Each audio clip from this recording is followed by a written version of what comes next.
માં ઘણીવાર બાળકનો હાથ છોડીને દૂર ઊભી રહી જાય, પણ એને છોડવાનો ઉદ્દેશ નથી હોતો, એને ચલાવતા શીખવવાનો ઉદ્દેશ હોય છે. એમ ઘણીવાર જીવનમાં એવું થાય, એમ લાગે કે ભગવાને હાથ છોડી દીધો છે, ભગવાન મારાથી દૂર થઈ ગયા છે, પણ ભગવાનને છોડવાનો ઉદ્દેશ્ય નથી હોતો, આપણને ચાલતા શીખવવાનો ઉદ્દેશ્ય હોય છે. પ્રભુ ઘણીવાર જીવને પુરુષાર્થ આપે છે, પ્રયત્ન આપે છે, પ્રયાસ આપે છે. દરેક વખતે બેઠા બેઠા કટોરામાં પ્રસાદ આવી જાય જરૂરી નથી હોતો. ઘણીવાર ભગવાન પ્રયાસ અને પુરુષાર્થ કરાવવા ઈચ્છે છે. આ માર્ગ ભક્તિનો એવો છે, જે આંખ બંધ કરીને દોડો, પ્રભુ પડવા નહીં દે. એક વસ્તુ યાદ રાખો, કાયમ હાથ પકડીને ચલાવવું પડે એને ડિસેબિલિટી કહેવાય. ભગવાન તમને ક્યારે પણ ડિસેબલ નહીં થવા દે, એ તમને સમર્થ કરશે. એટલે જ કહ્યું ને, હૈયું મસ્તક હાથ બહુ દઈ દીધું નાથ, હવે ચોથું નથી માંગવું.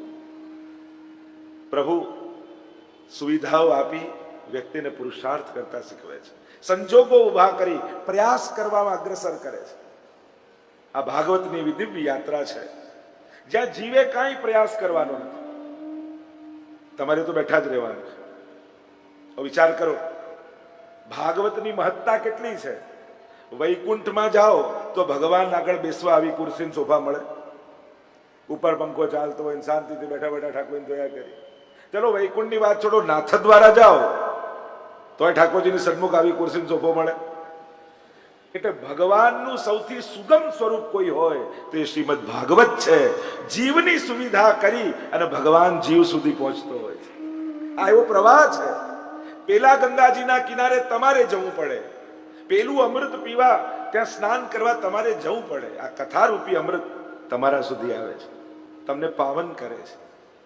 અને એટલા માટે નક્કી તમારે કરવાનું છે કે તાંબાના લોટામાં લાલ કપડામાં વીંટાઈને ગંગા સ્નાન કરવા જવું છે કે ટિકિટ કપાઈને પોતે ડૂબકી લગાવવી છે.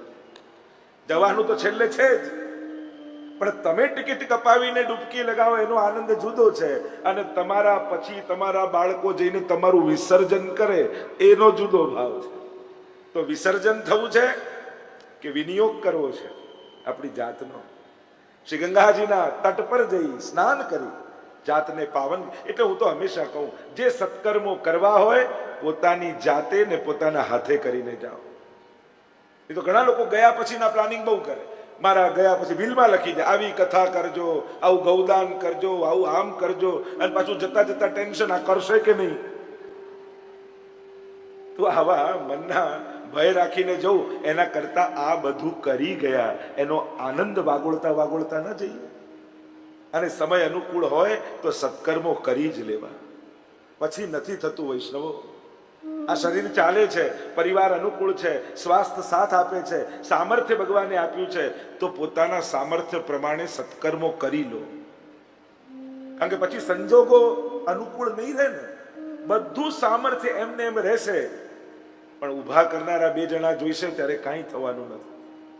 એટલે મનના સંકલ્પો મનમાં નહીં રાખવા, એને ઉત્સવ રૂપે પરિણમિત કરી એને સંસ્મરણ બનાવી દેવા.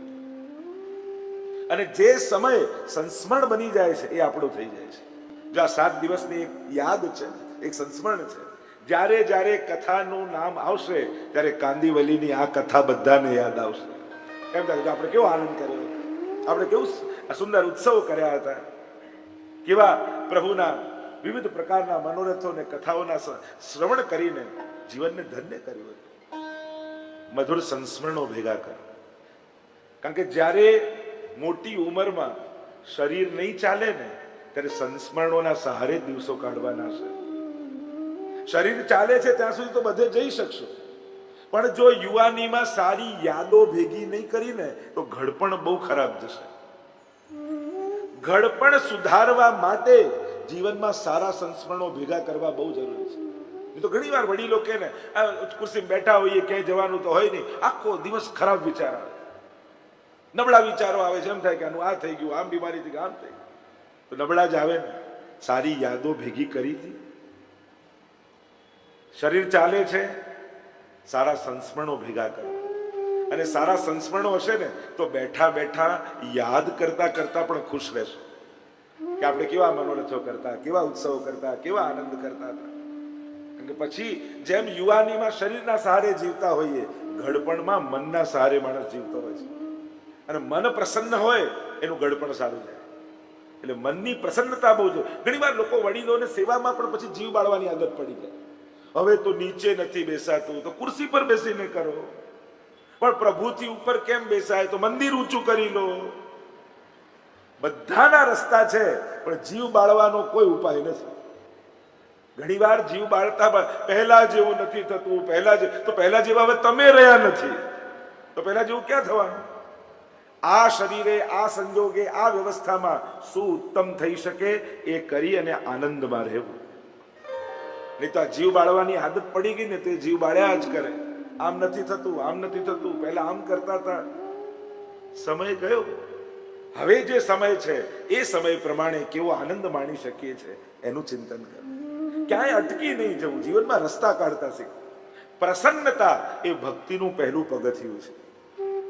પ્રસન્નતા એ શણગારમાંનો પહેલો શણગાર છે. જો તમારો મૂડ ઓફ હોય ને, ગમે તેટલા તૈયાર થઈને તમે લગ્નમાં જાઓ, બધા પૂછે આજે કેમ મૂડમાં નથી લાગતા. કોઈ હાર માટે નહીં પૂછે, કોઈ સાડી માટે નહીં પૂછે, કોઈ સૂટ માટે નહીં પૂછે, કોઈ ઘડિયાળ માટે નહીં પૂછે. ચહેરો જોઈને કહેશે આજે મૂડમાં નથી લાગતું. એનાથી ઊંધું, જેમ તેમ ઉતાવળ હતી ને કાંઈ જે પહેર્યું હતું પહેરીને નીકળી ગયા. પ્રસન્ન હતા, બધા પૂછે આજે બહુ મૂડમાં લાગો છો, આજે બહુ ખુશ લાગો છો, આજ તો સરસ લાગો છો તમે. પ્રસન્નતા એ પહેલો શણગાર છે. એટલે વચ્ચે તમે સ્ટીકર બનાવીને બધાના ઘરે લગાયા હતા સેવાના રૂમમાં, પ્રસન્ન રહીએ આપ સેવા મેં હે. એટલે પેલા દરવાજો ખોલે ને પેલા વાંચીને જ જાય, પ્રભુ પાસે જવાનું છે.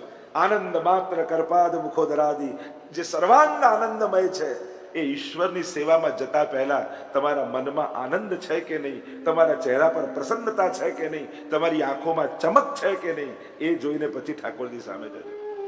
એ પ્રસન્નતા, ઉત્સાહ.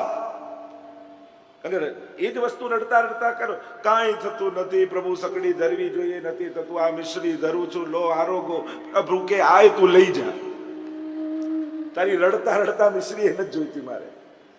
હવે તમને કોઈ રોજ રડતા રડતા પીરસે તો કાંઈ આવડતું નહીં, લો જમો. નાત પાડી દે કે ભૂખ જ નથી.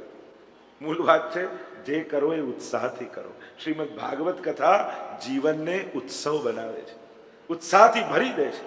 ગઈકાલે જે આપણે ચર્ચા કરી રહ્યા હતા, ગોવર્ધન યાગની કથાનો પ્રસંગ આપણે જોઈ રહ્યા હતા.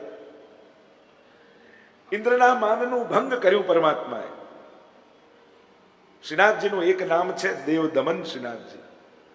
દેવતાઓ પોતાને ભગવાન માનવા લાગ્યા ત્યારે પ્રભુએ યાદ અપાવ્યું કે તમારી શક્તિઓ મારી આપેલી છે, તમારું સામર્થ્ય મારું આપેલું છે. અને જ્યારે વ્યક્તિને સામર્થ્યનું અભિમાન થઈ જાય ત્યારે પ્રભુ અસમર્થતાનો અહેસાસ કરાવે છે. એટલે જ એ દિવસે કહેતો હતો ને, પાપી માટે દરવાજા હંમેશા ભગવાનના ખુલ્લા છે, અહંકારી માટે ભગવાનનો દ્વાર બંધ હોય છે. અહમ ના આવી જાય. આપણી રાણીનો પ્રસંગ આવે છે ને, શ્રીનાથજીના દર્શન, હું તો મારું છત્ર ચમર બધું લઈને જાઉં, હું તો રાણી, અને હું કરું ત્યારે કોઈ દર્શનમાં નહીં. વ્યવસ્થા કરી, પણ શ્રીનાથજી કોઈનું ચલાવી લે, સાંકળ ખોલી દીધી ને એટલી ભીડ આવી, એક કપડું ન રહ્યું. શ્રીનાથજી કોઈનો મદ નથી. ભગવાન બગાડ કરવાના હોય ને તો આપણા અહંકાર વધારનારા લોકો આપણી આજુબાજુ ગોઠવી દે. એટલે સમજી લેવું કે પ્રભુ આનું પતન ઈચ્છે છે. અને પ્રભુ કૃપા કરવાના હોય તો કોઈના ને કોઈના થકી આપણા અહંકારને તોડાવે. માણસને એનો ઈગો બહુ પસંદ. સૌથી વધારે આપણને પ્રિય હોય તો આપણો અહંકાર છે. અને કોઈ એના ઉપર ચોટ લગાવે તો બહુ અઘરું લાગે. આ રોગ એવો છે, આપણને દેખાતો નથી અને બીજા બતાવે ગમતો નથી, તો કાઢવો કઈ રીતે? શરીરને બીમારી આવી હોય અને કોઈ ફોન કરીને પૂછે તો આપણને ગમે કે હમણાં તાવ કેમ છે, ડાયાબિટીસ કેમ છે, આપણને ઊંઘ જેવું લાગે. પણ મનના રોગો માટે કોઈ પૂછે તો ગમે. હમણાં ક્રોધ વધી ગયો લાગે છે નહીં તમારો, ડાયાબિટીસ વધી ગયો પૂછે તો ગમે, પણ ક્રોધ વધી ગયો એમ કોઈ કહેતો, હમણાં લોભ બહુ વધી ગયો લાગે છે, કોઈ પૂછે તો ગમે. તો કોઈ બતાવે ગમતું નથી, પોતાને દેખાતું નથી, તો કાઢવું કઈ રીતે? પ્રભુ જ કૃપા કરી જીવને એના અહમથી દૂર રાખે છે. ઇન્દ્રના માનનું ભંગ કર્યું છે. જો આ મુખારવિંદ, આપણે ત્યાં આટલા સ્વરૂપોને સાક્ષાત પ્રભુના મુખ માને છે. એક યજ્ઞકુંડ, અગ્નિ ભગવાનનું મુખ છે. એટલે જ્યારે યજ્ઞ કરતા હોય ને સ્વાહા કરીએ ત્યારે પણ ભૂદેવ આપણને શીખવાડે કે આ રીતે જાણે એમ જમાડતા હોય, ભોજન કરાવતા હોય એ રીતે પધરાવવું. સીધું આમ નાખતા નથી, પધરાવીએ છીએ. ગાયનું મુખ એ ભગવાનનું મુખ માનવામાં આવે છે. ગોમુખની બહુ વિશેષતા છે અને એટલા માટે આપણે માળા પણ ફેરવીએ ને આવે આને કહેવાય ગોમુખી. સીધી બહાર માળા નથી ફેરવતા, અમુક વસ્તુઓને ઢાંકીને રાખવાની આજ્ઞા છે. ગોમુખીમાં બધા દેવી દેવતાઓનો વાસ. 33 કોટી દેવતા એમ કહીએ ને. કોટી એટલે કરોડની ટાઈપના, 33 ટાઈપના દેવતાઓ કહેવાય. પછી વાયકા એમ ચાલી કે કરોડ, કોટી એટલે ટાઈપ. અહીંયા બ્રાહ્મણનું મુખ એને પણ ભગવાનનું મુખ માન્યું છે. એટલે જ આપણે ત્યાં કોઈ પણ સત્કર્મ કરતા પહેલા બ્રહ્મ ભોજન કરાવવામાં આવે. મુખમાંથી પ્રાગટ્ય છે અને એટલા માટે બ્રાહ્મણને જમાડવું એ ભગવાનને જમાડવાના પુણ્ય બરાબર છે. એ જ રીતે એમના વિસ્તાર ન કરતા. ગિરિરાજજીનું મુખારવિંદ એ પણ સાક્ષાત ઠાકોરજીનું મુખારવિંદ છે. એટલે જ આપણે ત્યાં વિશેષ રૂપે જ્યારે વ્રજમાં જઈએ ત્યારે બે જગ્યાએ પૂજન કરતા હોઈએ, યમુના પૂજન અને ગિરિરાજજીનું પૂજન. ગિરિરાજજીની મહિમા કૃષ્ણ ભક્તો માટે બહુ વિશેષ છે. કૃષ્ણ ભક્તિની એક વિશેષતા એ છે કે અહીંયા સીધી ઠાકોરજીની કૃપા પ્રાપ્તિ નથી, અહીંયા પ્રભુના લીલા પરિકરની પહેલા કૃપા પ્રાપ્ત કરવાની અને પછી ઠાકોરજી કૃપા કરે છે. અને પ્રભુના લીલા પરિકરમાં બે તત્વો પ્રગટ ભક્તિના દાતા માનવામાં આવે છે, ભાવના દાતા માનવામાં આવે છે. જો પ્રભુ મોક્ષ આપવામાં બહુ ઉદાર છે, મુક્તિ આપવામાં બહુ ઉદાર છે, ભક્તિ આપવામાં બહુ કંજૂસ છે ઠાકોરજી. જલ્દી ભક્તિ ના આપે. મુક્તિ આપે એટલે કે તું છૂટો તો તારાથી હું છૂટો, પણ ભક્તિ આપે તો હમ ભક્ત પરાધીનો, પછી તો મારે પરાધીન થઈ તારી પાછળ પાછળ ફરવું પડે. ભક્ત વિરહ કાતર करुणामय डोलत पाछे लागे, प्रभु को तो फिर पीछे पीछे ढूंढना पड़ता, घूमना पड़ता. એટલે પ્રભુ ની લીલામાં બે તત્વોની આરાધના વિશેષ માની છે. એ પણ વિશેષ રૂપે કૃષ્ણ ભક્તિ માટે, કૃષ્ણ પ્રાપ્તિ માટે, કૃષ્ણ કૃપા પ્રાપ્તિ માટે યા કૃષ્ણ રસાનુભવ માટે. કૃષ્ણ રસનો અનુભવ કરવો છે તો આ બે જણની કૃપા, એક યમુનાજી અને બીજા ગિરિરાજજી. યમુનાજી માટે તો યમુનાષ્ટકમાં 41 પદમાં, યમુના અષ્ટપદીમાં, યમુના વિજ્ઞપ્તિમાં અનેક અનેક પ્રકારથી આપણા આચાર્યોએ યમુનાજીના ગુણગાન કર્યા છે. ગુણ અપાર મુખ એક કહા લો બરનીય. યમુનાજીની મહિમા આપણે ત્યાં અનેક પ્રકારથી ગવાય છે. અને આ યમુનાજી એવા છે, આ ગિરિરાજજી એવા છે, જો આપણે ત્યાં 24 અવતારોની કથા આવે છે, ભગવાનના જુદા જુદા અવતાર, પણ યમુનાજી, ગિરિરાજજી, બ્રજ એ ભગવાનનું અવતાર નથી, પણ ભગવાનના સ્વરૂપનો વિસ્તાર છે. એ જ આનંદાંશનો વિસ્તાર છે, એ જ આનંદ માત્ર કરપાદ મુખોદરાદીનો વિસ્તાર છે, એ જ રસો વૈ સહનો વિસ્તાર છે. એટલે કે એ જ પ્રભુ ગિરિરાજજી અને યમુનાજી રૂપે પ્રગટ થયા છે. સીધા દરિયામાંથી પાણી પીઓ તો ખારું લાગે, પણ એ દરિયાનું પાણી વાદળ બનીને વરસે ને તો પરમ મધુરું થઈ જાય. સીધા કૃષ્ણને પામવા જાઓ તો કદાચ ખારા લાગે, પણ એ જ કૃષ્ણ યમુનાજી અને ગિરિરાજજી બનીને કૃપા કરે તો પરમ મધુરતાનો અહેસાસ કરાવે. અને એટલા માટે કૃષ્ણ ભક્તિમાં હમણાં યમુનાજીનો વિસ્તાર નથી કરતો, ઘણી બધી ચર્ચાઓ આવે. યમુના મુકુંદ રતિ વર્ધિની, સાક્ષાત મુકુંદમાં પ્રીતિ આપનારા શ્રી યમુનાજી છે. ગિરિરાજ બાબાની જયારે ચર્ચા ચાલી રહી છે, ગોવર્ધન યાગની જયારે ચર્ચા ચાલી રહી છે, ત્યારે ગર્ગ સંહિતામાં સૌથી પહેલા જવું પડે. ગર્ગજી ભગવાનના પુરોહિત, એમણે આ ગર્ગ સંહિતા રચી છે. અને ગિરિરાજજીનો ઉલ્લેખ ગર્ગ સંહિતામાં ગિરિરાજ ખંડ નામથી આવે છે. ત્યાં ગિરિરાજજીના પ્રાગટ્યની કથા છે, ગિરિરાજજીના મહાત્મ્યની કથા છે, ગિરિરાજજીના આરાધનાની કથા, આરાધન કઈ રીતે કરવું, આ યમુનાજી ગિરિરાજજી બંનેનો ઉલ્લેખ ત્યાં છે.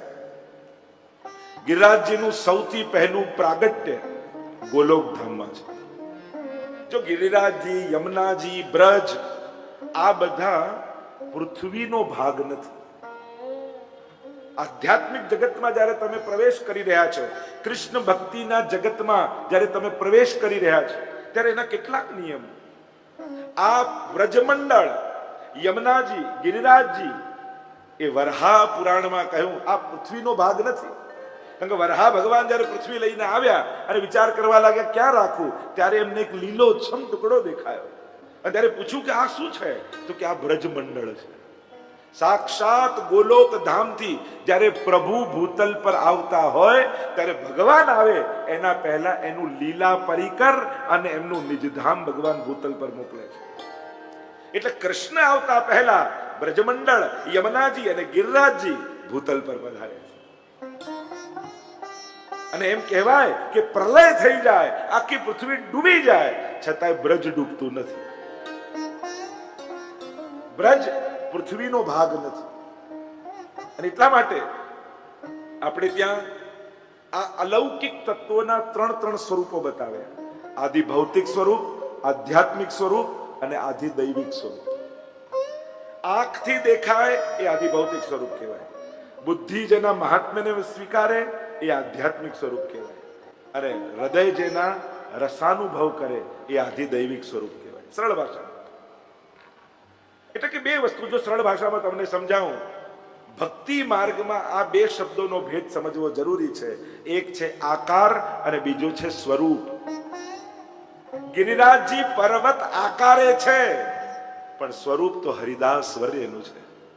સાક્ષાત શૈલોસ્મી કહી પ્રભુ રૂપ છે. યમુનાજી નદી આકારે છે, સ્વરૂપ નમત કૃષ્ણ તુર્ય પ્રિયામ ચતુર્થ પ્રિયા છે. મહાપ્રભુજી મનુષ્ય આકારે છે, સન મનુષ્યાકૃતિ, સ્વરૂપ તો શ્રીમદ વલ્લભ રૂપ સુરંગે, અંગ અંગ પ્રતિભાવન કે ભૂષણ વૃંદાવન સંપત્તિ અંગ અંગે. આ સ્વરૂપ એટલે આપણી યાત્રા આકારથી સ્વરૂપ સુધીની છે. પૂજા તમે આકારની કરો છો અને સ્મરણ અને પ્રાપ્તિની ઈચ્છા સ્વરૂપની રાખો છો. ભૂતલ પર ગિરિરાજજી પર્વત આકારે છે, પણ એમને પર્વત નહીં જાણવા. આપણે ત્યાં વાર્તા સાહિત્યમાં એવો પ્રસંગ આવે છે કે ગુસાઈજી પાસે એક વૈષ્ણવ આવ્યો અને ગુસાઈજી પ્રશ્ન કર્યો કે શ્રેષ્ઠ નદી કઈ, શ્રેષ્ઠ પર્વત કયો, શ્રેષ્ઠ તીર્થ કયો?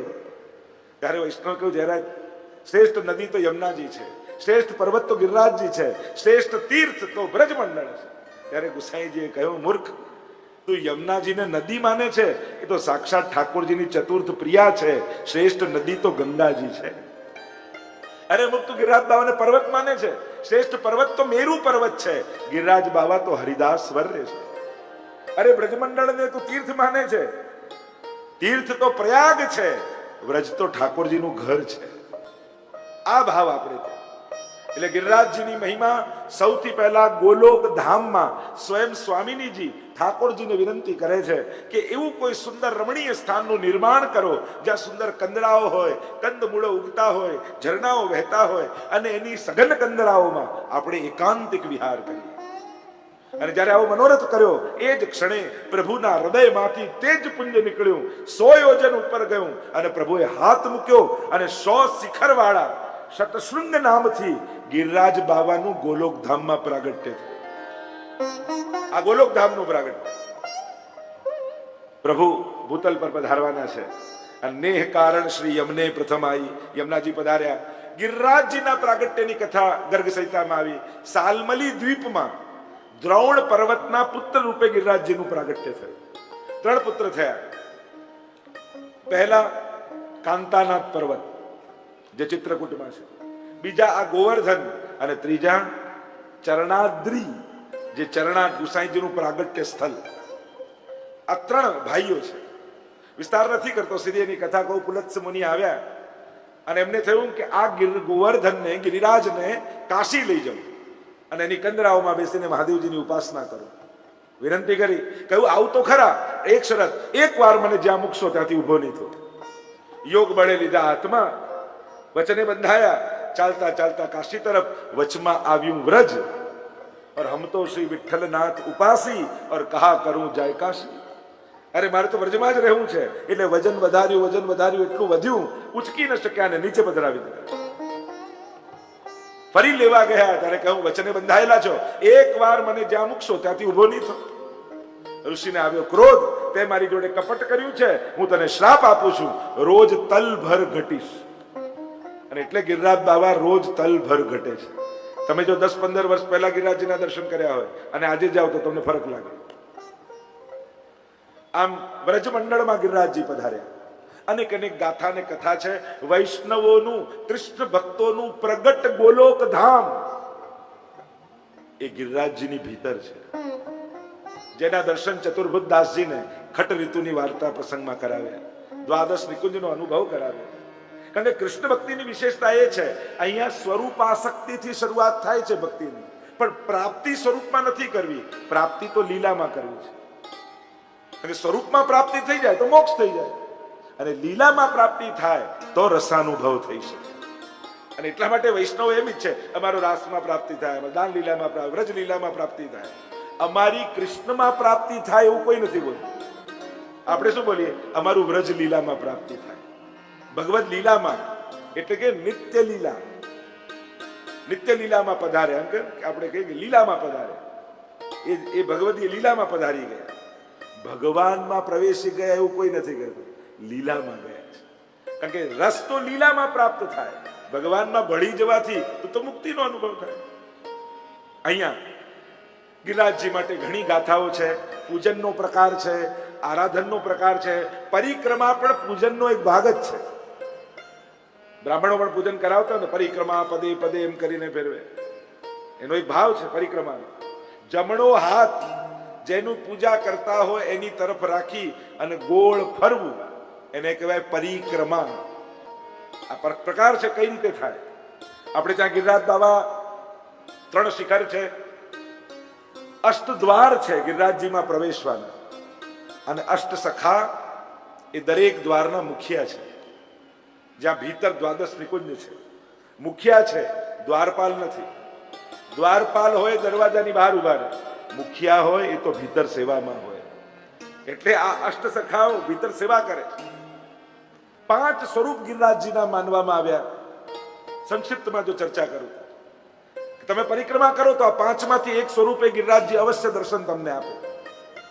ગાયનું સ્વરૂપ, ગ્વાલનું સ્વરૂપ, સર્પનું ભુજંગ ગૌર ભુજંગનું સ્વરૂપ, ચોથું રત્નજડિત ગિરિરાજજીનું સ્વરૂપ, 5મું સિંહનું સ્વરૂપ. આ 5 સ્વરૂપ ગિરિરાજ બાબાના માનવામાં આવ્યા છે. અને આમાંથી કોઈ પણ એક સ્વરૂપે પરિક્રમા કરનારને ગિરિરાજ બાબા દર્શન આપે છે.